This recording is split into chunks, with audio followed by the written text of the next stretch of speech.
दोस्तों world cup शुरू होने वाला है और ये क्योंकि एक टूर्नामेंट है तो नेट रन रेट इसमें बहुत बड़ा रोल अदा करेगा। तो इस वीडियो में मैं आपको नेट रन रेट कैलकुलेट करने के कुछ रूल्स बताने वाला हूं कि कैसे ये निकाला जाता है। पहले तो आप लोगों को ये पता होना चाहिए कि नेट रन रेट निकाला क्यों जाता है कि जब पॉइंट्स सेम हो दोनों टीम्स के। एक तो ये पॉइंट है, एक दूसरा पॉइंट भी है कि जब विन्स भी सेम हो कि दोनों टीमों ने मैचेस भी एक जितने जीते हैं। अब समटाइम्स ये होता है कि पॉइंट्स बराबर होते हैं लेकिन विन्स बराबर नहीं होती। जैसे दो टीम्स हैं, दोनों ने 5-5 मैच खेले, एक टीम ने 5 में से 3 जीते और 2 हारे, 6 पॉइंट्स इसके हो गए। लेकिन दूसरी टीम के 4 मैच ड्रॉ हो गए बारिश की वजह से और एक मैच वो जीती है, उसके भी 6 पॉइंट्स हो गए। तो इस सूरत में क्वालिफाई करेगी जिसने 3 मैच जीते हैं। नेट रन रेट नहीं देखा जाएगा इस सूरत में। अब सवाल यह है कि इसको कैलकुलेट कैसे किया जाता है नेट रन रेट को। तो इसका बहुत ही सिंपल सा फार्मूला है। ये फार्मूला आपको स्क्रीन पे शो हो रहा होगा कि भाई runs scored divided by overs played. सही है कि कितने रन आपने स्कोर किए हैं और कितने ओवर आपने खेले हैं, minus runs considered divided by overs bowled कि कितने रन आपने खाए हैं और कितने ओवर्स आपने करवाए हैं। इसमें कुछ कंडीशंस भी हैं, वो आपको मैं बता देता हूं कि भाई अगर कोई टीम ऑल आउट हो जाती है तो उसके पूरे ओवर्स ही गिने जाएंगे। मतलब 20 ओवर का मैच है और एक टीम 15 ओवर्स में ऑल आउट होगी तो उसके 20 ओवर ही गिने जाएंगे, 15 ओवर नहीं गिने जाएंगे।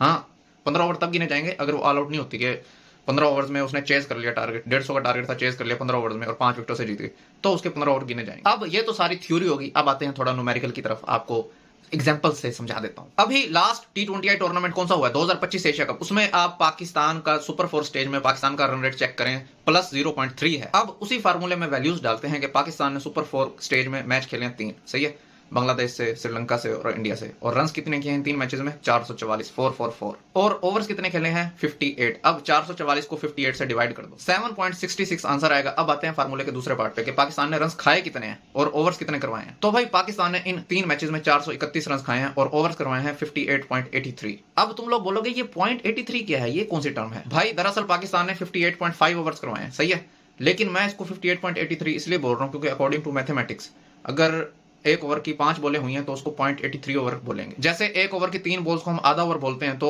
मैथमेटिक्स की जुबान में इसको बोलेंगे 0.5 ओवर। अब जल्दी से 431 को 58.83 से डिवाइड कर दो, जो आंसर आएगा उसको माइनस कर देना पिछले आंसर में से। पिछला आंसर क्या था 7.66 और अब आंसर क्या आया है 7.35। अब माइनस कर दो 7.35 को 7.66 में से, 0.3 आंसर आ जाएगा। और पाकिस्तान का नेट रन रेट मैंने आपको टेबल में दिखाई दिया था कि 0.3 ही है सुपर 4 स्टेज में। और सबसे अहम बात, सुपर ओवर वाला ओवर हम कैलकुलेट नहीं करेंगे नेट रन रेट निकालते हुए, सही है, वो सुपर ओवर सिर्फ मैच का रिजल्ट निकालने के लिए ही करवाया जाता है। दूसरी अहम बात, ये नेट रन रेट अलग अलग नहीं निकालना, इकट्ठे निकालना है। जैसे मैंने निकाला, तीनों मैचेस को इकट्ठे मैंने ऐड किया। हाँ, अगर हुआ ही एक मैच है तो आप नेट रन रेट निकाल सकते हो एक मैच का, फिर जब दूसरा होगा फिर आपने दोनों का इकट्ठे निकालना है, फिर तीसरा होगा फिर तीनों का इकट्ठे निकालना है। और हाँ, तीसरी अहम बात, अगर DLS मेथड लग जाए मैच में तो फॉर एग्जांपल अगर एक टीम ने 20 ओवर्स में 200 का टारगेट दिया और अगली इनिंग्स में बारिश आ गई तो रिवाइज टारगेट हुआ कितना, 15 ओवर्स में 150 का, तो फर्स्ट इनिंग्स का स्कोर कंसीडर होगा नेट रन रेट निकालते हुए 15 ओवर्स में 149। अब ये सिंपल वे में मैंने आपको NRR निकालने का तरीका बता दिया है।